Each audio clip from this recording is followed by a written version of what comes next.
before your diving life, what did you study? Yeah, sure. So I was an IT guy, simply. I was studying computer engineering, and as many people actually in the diving industry I know, they were an IT guys. So I was the same. I didn't work for the company because I started my own company quite early. I was like 19 years old when I opened my first IT company that was taking care of the computer networks, and that was my, let's say, first professional in my life. Cool. Okay, when did you start diving? So I was a typical Polish tourist coming to Egypt for the vacation. When I was grabbed from one of these guys in the front of the hotel for the introductory dive. So that was the most standard way of starting diving you can imagine. So you go to Egypt for vacation.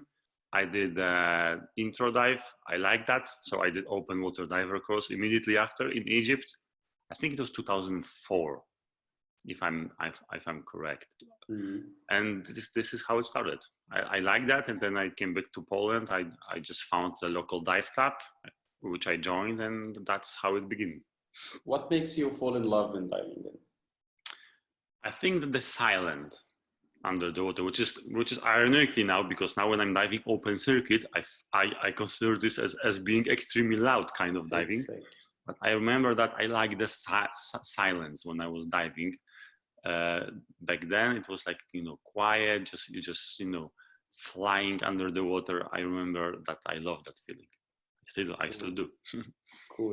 So since you became a diver, did you have any vacations just for diving? When I started diving, I was so much into it that I don't really remember any of non-diving vacations in my life, actually, since that moment. Okay. So after I started diving, every vacation I did was diving related. Cool.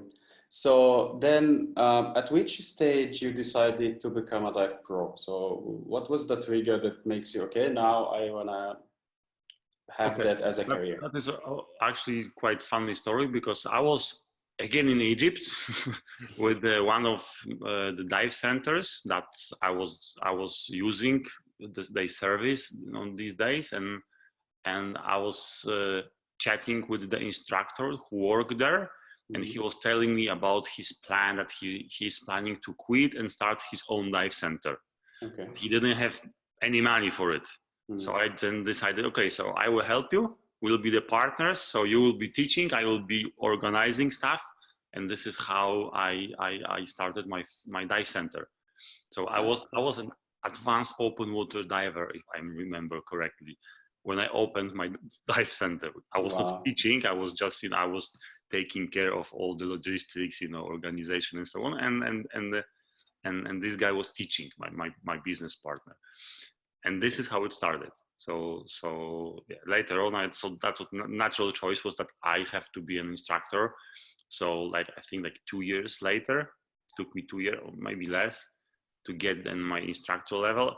So I remember that for doing an instructor course, you had to prove 100 dives. And before my ITC started, I had to go to the quarry because I was missing 2. So I was like a minimum requirement for instructor course met when it started. Cool. Nice. And what is your that was the story. Yeah. And what is your favorite diving activity? I would say Rex. You like Rex? Yeah. And this explains why you like deep and rebreathers, right? Exactly. We have in Poland, when I go up, let's say, from when my diving started, we have only 2 kinds of divings: the quarries, where is basically not much under the water to see, and the Baltic Sea, where we have wrecks. So obviously the choice is easy, and I started diving on the wrecks almost immediately, and I really like it. Cool. So you're actually quite famous with your rebreather diving. This is what I do actually. I don't do much open circuit diving right now, to be honest. Then I do it why sometimes for actually? fun, Why, like, why you choose that path? I mean, why you say, okay, now I want to go rebreather and Mhm. learn much more about it? The reason to try rebreathers was simply because I still remember the sentence from my first instructor, from my first IT, who was doing my instructor course, that he told to us that if you want to be successful in a diving business, you have to continuously do something for yourself. If you stop, then sooner or later you will just burn out and you will do your job not the right way. I took it seriously, and I decided that every year I will do something new for myself. So this is how I started technical diving on open circuit, then the trimix diving, and so on and so on. And at some point, when I was already the open circuit trimix diver, and I get the huge bills for helium, that was another reason. Then I decided, okay, this is the moment when we have to look around and see what's next. And that was the moment when rebreathers was, let's say, they was more and more available. We had AP, we had Poseidon these days already, so it was like a little bit more accessible for the regular people, not only for this, close community of technical divers. So then me and my friend, we decided, okay, let's see how let's go for it. And this is how it started. And once I did it, I really like it because there's huge advantages of diving rebreathers. And to be honest, very, very fast, I get into that point when I feel much more comfortable on the rebreather under the water than on open circuit. Even if I have to teach somebody, because people sometimes say that rebreather is more complex and managing all the things on the unit there's much more to take care of, which is true. But I got that at some point, I have that feeling that to me, it's much easier. I feel much more comfortable to manage myself being on the rebreather when I'm helping somebody under the water, for example, or even I'm teaching. Sometimes I was helping my instructors, like dive master, being on the rebreather, and I feel more comfortable being on my rebreather than being on the open circuit. Just basically, probably because I was diving only rebreathers, so I get more and more fluent on that, let's say. Yeah. So rebreather has this repetition that it's dangerous. Why is that, or is it maybe an old? Exactly. This common phrase that rebreather kills this is coming from the old days.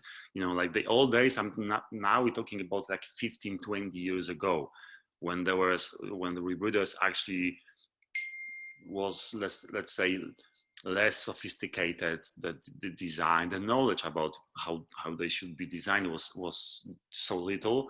And also the training was so little. There was actually no training on the rebreathers in the beginning. So the guys was just simply buying the unit and figuring out themselves how to use it safely.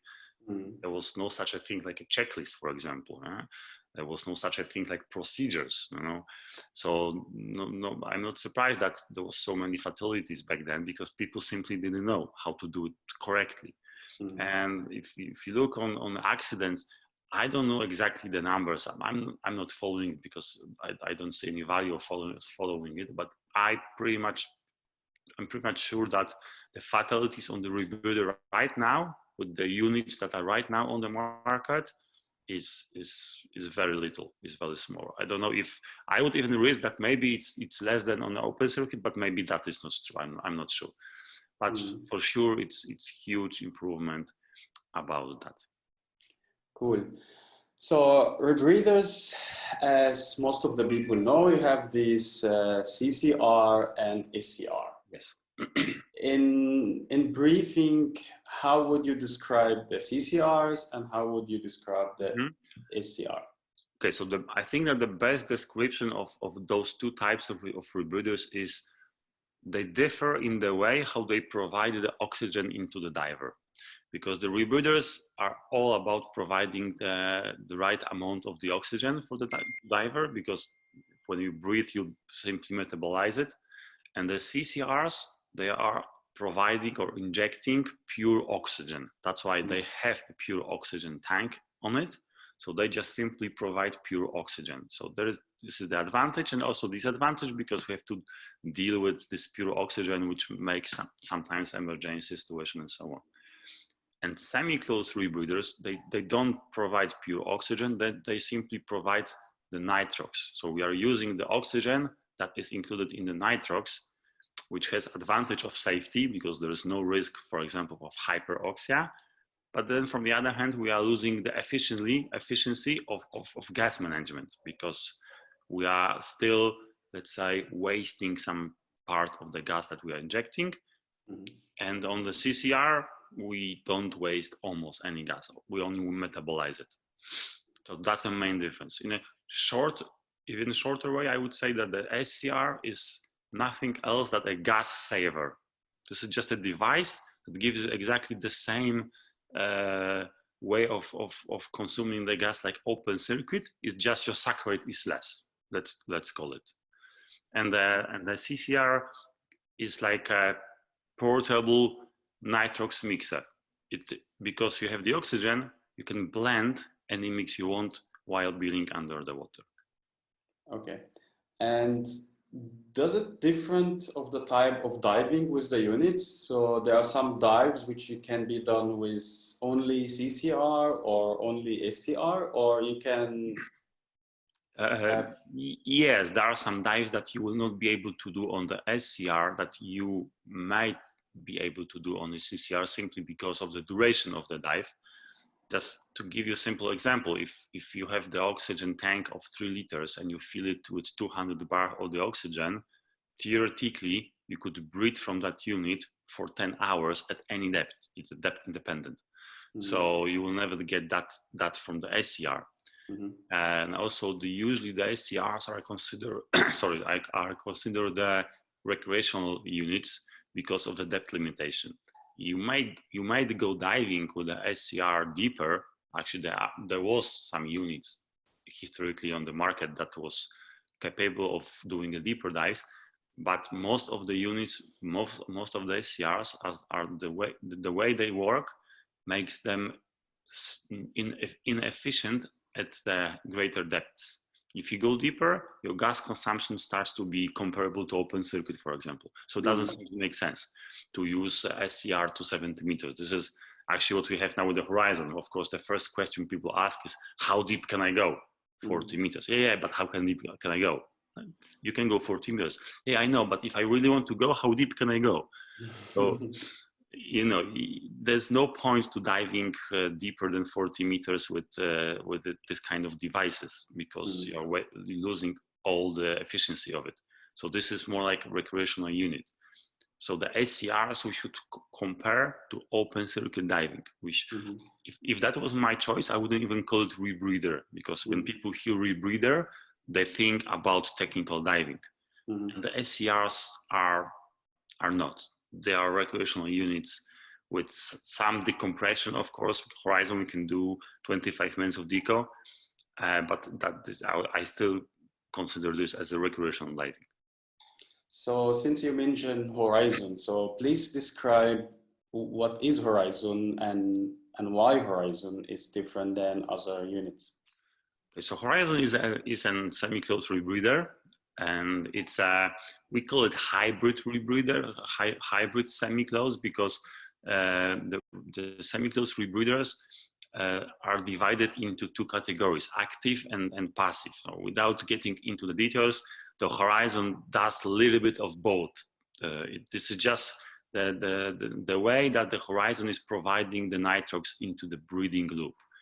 So we have 2 options or 2 devices that are actually providing that gas, which makes the Horizon special, because if I have to choose, I would say it's more active than passive rebreather, but it solved all the disadvantage of active rebreathers. And this is a little bit the answer to the question why Horizon.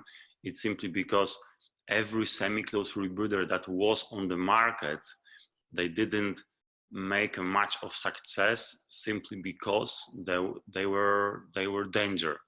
On the active semi-closed rebreather, the biggest danger is if your metabolic rate changes, you need more gas injection, which was, let's say, hard to achieve in other semi-closed rebreathers. There was a constant flow, and that flow was adapted to one metabolic rate value.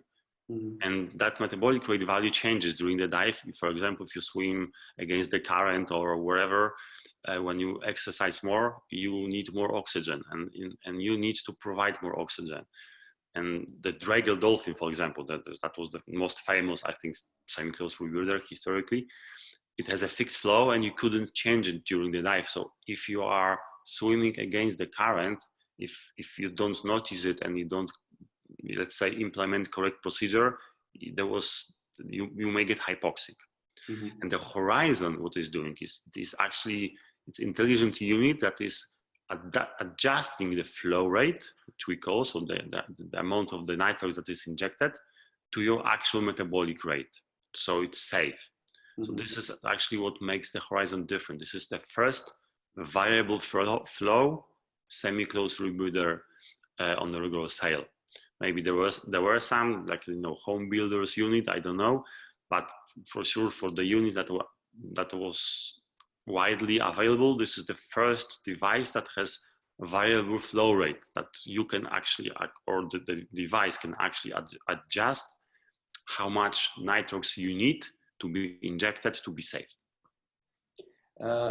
Does Horizon have a high total cost of ownership? So if I have the unit, does that bring me expenses just to have the unit? No, that you mean the maintenance? Exactly. Yeah. So no. This is the Horizon is actually, it's sophisticated unit, but super simple at the same time. You can imagine how simple it is. If you will completely disassemble it and put every part on the table, you will not believe. So where is the magic coming from? Because it's so super simple. So basically, the only maintenance of the Horizon is the oxygen sensor, which we should replace one every 6 months. So let's say 2 sensors a year, which is the cost of about 200 euros, let's say. And then you have to service the regulators, which are 2 regulators. So there are standard open circuit scuba regulators. You have to just annually service them, and then you replace few O-rings. And this is absolutely it. Can people travel with it? So sorry? Can people travel with the unit? Yeah, exactly. That's the biggest advantage. The Horizon, my unit, when I put it into the suitcase and I put my fins, mask, wetsuit in it, it's like 22 kilos with the suitcase. So for traveling, that's the best option. Mostly because the Horizon, and this is another thing that makes it different from the other rebreathers or semi-closed rebreathers, is that there is no dedicated tanks on it. There is no tanks on the Horizon. You just simply go in wherever place in the world you want to go. You just rent whatever tanks they have, any kind of tanks, and you just simply clip them as a stages or side-mount tanks, and you connect them to the unit. So there's no unit, there's no tanks dedicated on the unit, which makes it easy to travel and light as well. So that's another huge advantage. Do you see a demand on the SCR diving? Yes, I believe that once the Horizon will be on every shop, which eventually will happen, I think that will change the mindset of recreational diving. Imagine right now we have many, I think that thousands, if not more, people that are experienced divers, open circuit divers. They have this specialty, they do this 40-meter dives regularly, and everybody at some points want to go further. They want to do something new. So at that point, they have limited options. They can go to heavy twin sets, they can go to heavy and expensive CCRs, which usually they will not use fully, because they are not interested in diving on 100 meters. They just want to go to 40 meters, but they want to stay a little bit longer. They want to see the wreck. They want to they want to do some deco dives, but not necessarily with this, heavy, bulky twin set or technical rebreathers. And this is exactly the device for these guys, for these people, because it's light, super easy, not complicated, and allows you to get into decompression, do 25 minutes of deco. It's like almost half an hour spent on 40 meters. So it's a really nice dive that you'll never be able to do on the single tank, even on the single tank with a twin set. So you simply compare it to twin set and 1 or 2 stages, depends of your sack rate. And so now we are talking about, having 70 kilos weight on your back. And here comes the horizon, which is like 25, let's say, with the weights on it. So because the unit itself is 14 kilos. So that's the difference, because I think that there will be huge demand for that, because the relatively low costs and very light, comfortable device, you'll be able to do much more than you are able to do right now. And there's many people, like imagine the Tisselgorm, imagine the Rosalie Moller wrecks in Egypt. Exactly. You could do fantastic dive on it with the horizon, for example. Yeah. Would you advise a recreational dive pro to start rebreather as career also? They will be if they don't, because at some point there will be so much request for it, and it will be like another specialty that people will ask for it on a regular basis, because it's new, it's something, something fresh, a little bit technical, but at the same time easy and not danger, and looks nice, because it looks nice. The horizon is very nice design unit. So my advice to every recreational professional: do it, because later on it will be too late. Yeah, do it before other guys do it. Great. So what you are up to at the moment? Do you have any projects which you are working on? No, right now I'm since September I work as a SSI sales representative for Poland. So I do a lot of this stuff. I'm trying to help my dive centers. We do a lot of webinars. I'm teaching them how to use Zoom, for example, and so on. So this is actually what I'm doing on a regular basis. And at the same time, because I'm in Poland, I'm locked down. So because we don't know yet when we can travel, I'm trying to organize some wreck hunting in Poland. Cool. We'll see. Cool. Very nice. Interesting. If you have a chance to book now a flight, what would be the destination? You'll be surprised, but I will go to Egypt. Cool. I love this place. I've been there so many times.